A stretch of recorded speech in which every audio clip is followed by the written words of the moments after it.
ሰላም ቤተሰቦች እንዴት ከረማችሁ? ከኛ ሁሉ እግዚአብሔር ይመስገን በጣም ደህና ነን። እንግዲህ ድጋሜ ተመልሰናል ማለት ነው። እስካሁን ላደረጋችሁልን ጣችሁን ኮሜንት ላበረታታችሁን ቤተሰቦቻችን በሙሉ በእውነት በጣም እናመሰግናለን። አሁንም ቢሆን የእናንተን የቤተሰቦቻችንን ጉጉትና ወዳጅነት አይተን አሁንም እንደዚሁ ዝግጅቶችን እያያዝን እየመጣን ከናንተ ጋር የሚቀጥል ነው የሚሆነው ማለት ነው። እንግዲህ ዛሬም እንደተለመደው የአብይ ጾም ሳምንታትን አልጨረስንም። ገብርኄር ወይም የአብይ ጾም 6ኛ ሳምንታት ላይ ያለውን ምሳሌነቱ ምንድነው? በቅዱስ መጽሐፋችን ገብርኄር ተብሎ የተሰየመበት መሰረቱ ምንድነው? ቤተክርስቲያናችን ስለሱ ምን አስቀምጣለች የሚለውን ዲያቆን ለኔና ለእናንተ ለቤተሰቦቻችን ይነግረናል ማለት ነው። ቀጥታ ወደ ዲያቆን ነው የምንሄደው። እሺ እግዚአብሔር ይስጥልኝ። በያላችሁበት የእግዚአብሔር ሰላም ይብዛላችሁ። የተወደዳችሁ ቤተሰቦቻችን እንደምን ሰነበታችሁ? እንደምን ከረማችሁ? ክብሩ ይስፋ። እኛ በጣም ደህና ነን በእውነት ተመስገን። ያው እንደምታዩት ባክግራውንዳችን ከኋላ የሆነ ቬጂቴብልም አለ ድንች ነውና ወደ ገጠር ስለሆነ ያለ ነው። ከዛ ነው የምንቀርጽላችሁ። እንግዲህ ያው ባክግራውንድ ስቱዲዮ ምናምን እንዳትጠብቁ ለጊዜው ኢንፋንት ነን ታዳጊዎች ስለሆነ ማለት ነውና ስናድግ ስንጎለምስ ሐዋርያው እንዳለው ልጅ ሳለው እንደ ልጅ ነበርኩ፣ እንደ ልጅ አስብ ነበር፣ እንደ ልጅ እናገር ነበር። አሁን ግን ካደግኩ በኋላ ልጅነት ጸባይን ትቻለሁ ይላልና እኛም ዛሬ ልጆች ነን ማለት ነው። በዛ ልክ አስቡት። ወደፊት እንደ ሚዲያ ነው ግን እምላችሁ አደራ ወደፊት ስናድግ ሚዲያችን ሲያድግ ብዙ ነገሮች ተስተካክለው እንደምታዩት በስልክ ነው ራሱ ድምጽ በስልክ እየቀረጽን በሌላ ስልክ ነው ደግሞ ከፊት ለፊታችን አድርገን እየቀረጽንላችሁ ያለውና ከመጥፋት ብዙዎች ደግሞ ያው ጠፋችሁ ስትሉንም ስለከረማችሁ ነውና እሱን ታሳቢ እንድታደርጉልን ወደ ጥያቄያችን እንመለስ። አባ ሕርያቆስ ንግባኤኪ ሀበጥንተ ነገር ወደ ቀደመው ነገር እንመለስ ማለት ነውና ወደዛ ስንመለስ እንግዲህ እንደምታውቁት 6ኛውን የአብይ ጾም እየተቀበልን የአብይ ጾም ሳምንት እየተቀበልን ነው የምንገኘው። ይህ ሳምንት ደግሞ ገብርኄር ተብሎ ስያሜ ተሰጥቶታል። ገብርኄር ማለት መልካም አገልጋይ፣ ቸር አገልጋይ፣ ታማኝ አገልጋይ ማለት ነው ገብርኄር ማለት ነው። ስለዚህ ታማኝ አገልጋይ ማን ነው? እንዴትስ ታማኝ አገልጋይ ተባለ የሚለውን እንመለከታለን። የማቴዎስ ወንጌል ምዕራፍ 25 ላይ ሁላችሁም እንደምታውቁት ክርስቶስ ኢየሱስ እንግዲህ በመዋዕለ ሥጋዌ ያስተማራቸውን ትምህርቶች ከዛ በመነሳት ነው ቤተክርስቲያናችን ለእያንዳንዱ ሳምንት የአብይ ጾም ሳምንታት ስያሜ የሰጠች። ገብርኄር ማለት መልካም አገልጋይ፣ ታማኝ አገልጋይ ነው ብያችኋለሁ። የአብይ ጾም የ6ኛው ሳምንት ክርስቶስ ኢየሱስ ሲያስተምር አንድ ባለጸጋ ባለሀብት ሰው ነበርና ወደ ሩቅ አገር ሊሄድ አሰበና ወደዛ ሲሄድ የነበረውን ገንዘቡን አከፋፈላቸው። እንደያቀማቸው ለሁሉም እንደየሽሎታው ሰጠ። ለአንደኛው 5 ሰጠው፣ ለአንደኛው 2 ሰጠው፣ ለአንደኛው 1 ሰጠው ነው የሚለው የማቴዎስ ወንጌል ምዕራፍ 25ን ስናነብ። ለአንደኛው 5 ለአንደኛው 2 ለአንደኛው 1 ከሰጠ በኋላ ይሰው ወደ ሩቅ አገር ሄደ። ለነዛ ሰዎች እንግዲህ አትርፈው ነግደው እንዲጠብቁት ነው ይህ ሰው ያለውን ገንዘቡን መስጠቱ ማለት ነው። ከዚህ ሰው ከሄደበት ቦታ ብዙ ጊዜ ከቆየ በኋላ ተመልሶ ከመጣ በኋላ ተቆጣጣራቸው ነው የሚለው። ያለውን ገንዘብ እንዲመልሱለት ጠየቃቸው። ባለ 5 የተቀበለው መጣና ጌታ ሆይ 5 መክሊትን ሰጠኝ ነበረ፣ ከሰጠኝ በኋላ ሌላ 5 መክሊትን ሰርቼ አትርፌ 10 አድርጌ ያመጣው፣ ስለዚህ የሰጠኝ 5 ነበር እንካ 10 መክሊት ብሎ እጥፉን አትርፎ 10 አድርጎ አመጣ። ባለ 2 የተቀበለውም ልክ እንደዚሁ 10 እንዳተረፈው ሁሉ ጌታ ሆይ ስትሄድ 2 መክሊት ሰጠኝ ነበረ፣ ነግጄ ወጥቼ ወርጄ አትርፌ 2 ጨምሬ 4 አድርጌ ያለውና እንከሄን 4 መክሊት ብሎ አስረከበ ባለ 2ቱም። ባለ 1ዱ ግን የተናገረው ነገር መጣና ጌታ ሆይ አንተ ክፉና ጨካኝ እንደሆን ካውቄ ካልዘራህበት የምታጭድ ካልበተንክበት የምትሰበስብ ክፉ መሆንክን ስላወቅኩ አለ የሰጣኝን መክሊት ቀብሬ ደብቄ ይዤ ልቆይቻለሁ። ስለዚህ አሁን እንካ መክሊትክን ተቀበለኝ አለ።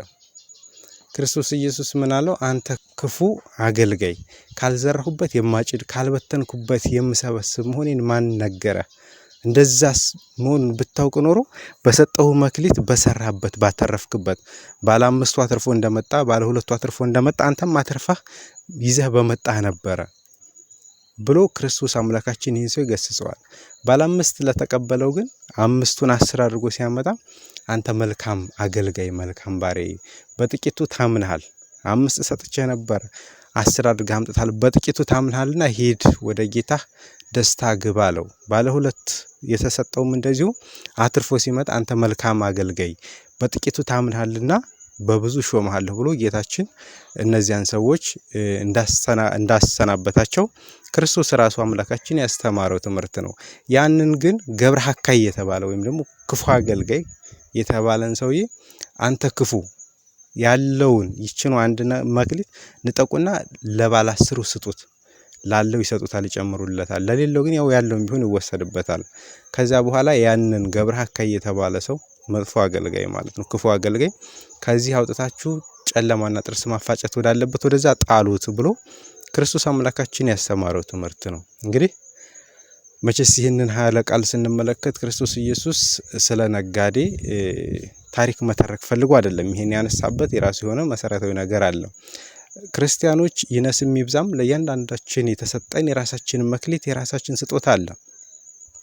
ሐዋርያው ቅዱስ ጳውሎስ የጸጋ ስጦታ ልዩ ልዩ ነው፣ መንፈስ ቅዱስ ግን አንድ ነው ብሎ እንደሚናገር ለእያንዳንዳችን የተለያየ ተሰጥኦ የተለያየ ስጦታ ተሰጥቶናልና በዛ ስጦታችን ሳንጠቀምበት ሳናገለግልበት እንዲሁ ኖረን ልክ መክሊቱን ቀብሮ ቆይቶ ያ ባለጸጋ መጥቶ ሲቆጣጠሩ የወልህ መክሊትህ ብሎ ካልዘራህበት የምታጭድ ካልበተንክበት የምትሰበስብ መሆንክን አውቄ ቀብሬያለሁ ብሎ እንደመለሰ ልክ እንደዛ ሰው እንዳንሆን ክርስቲያኖች ራሳችን ልናይና ልንፈትሽ ይገባል። ሁላችን በክርስቶስ ኢየሱስ ተዋጅተን የጸጋ ልጅነትን አግኝተን የክርስቶስ ልጆች ነን። ግን አሁን የት ነው ያለ ነው? የተሰጠንን የጸጋ ልጅነት እያተረፍንበት ነው? አንዱን 2 እያደረግን 5ቱን 10 እያደረግንበት ነው ያለ ነው ወይንስ እንደዛ እንደ ክፉ አገልጋይ ቀብረን ያለ ነው? ልክ ገብርኄር ማለት መልካም አገልጋይ ነው። 5ቱን 10 አድርጎ ስለመጣ 2ቱን 4 አድርጎ ስለመጣ ለነዛ ሰዎች የተሰጣቸው መልካም አገልጋዮቼ በጥቂቱ ስለታመናችሁ በብዙ ሾማችኋለሁ የተባሉ የነዛ ሰዎች ምሳሌ ነው። ቤተክርስቲያናችን ከዛ ወስዳ ነው የአብይ ጾም 6ኛ ሳምንት ገብርኄር ወይም መልካም አገልጋይ መልካም ሎሌ ብላ የሰየመችው ማለት ነው። አንድም ደግሞ ለካህናት ለአባቶቻችን ይናገር ባለ 5ቶቹ ካህናት ባለ 2ቶቹ ዲያቆናት ባለ 1ዶቹ እንደዚሁ ደግሞ ሌሎች አገልጋዮች ማለት ነው ተደርገው ይወሰዳሉ።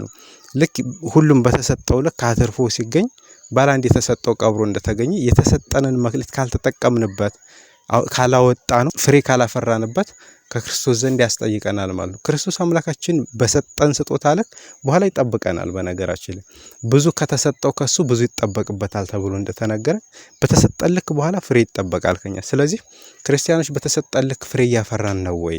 የተሰጠንን መዳናችንን እየፈጸምነው ነው ወይ? እለት እለት መዳናችሁን ፈጽሙ እንደተባለ ሁል ጊዜ ያንን ልንፈጽም የምንችለው ልናደርገው የምንችለው ንስሐ በመግባት ስጋውን ደሙን በመቀበል ልክ መጀመሪያ በ40 በ80ችን የልጅነት ጥምቀትን ስንጠመቅ መክሊቱ ተሰጥቶናል አስቀድሞ ለእያንዳንዳችን። ግማሾቻችን ያንን መክሊት 5ቱን 10 እያደረግን ያለን ሰዎች እንኖራለን። ደግሞ የተሰጠውን ያን መክሊት ቀብሮ ያለ በኋላ እንግዲህ በሞት ተጠርቶ ከሄደ በኋላ በፈጣሪው ፊት የሚያፍር ሰውም ሊኖር ይችላል። ግን በስም ክርስቲያን ነበር፣ መክሊት ለሱም ተሰጥቶት ነበር። ያንን መዳኑን ግን አልፈጸመበትም ማለት ነው።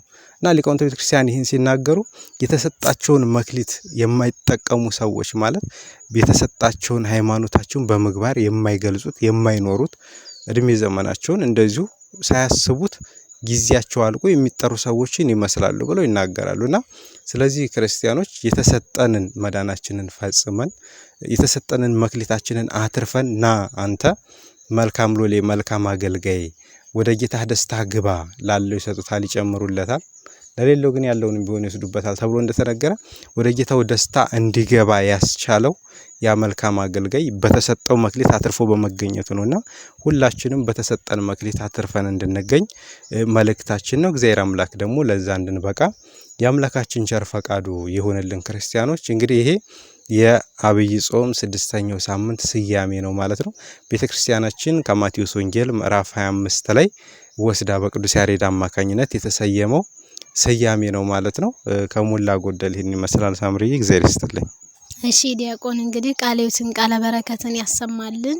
እንግዲህ ቤተሰቦች እኔና እናንተም በተማርነው ቃል እንደዚሁ መልካም አገልጋይ ሆነን በተሰጠን መክሊት እግዚአብሔር አምላካችን በቀኙ እንዲያቆመን ፍቃዱ ይሁንልን። ስለ ቃሉ እግዚአብሔር ስሙ የተመሰገነ ይሁን።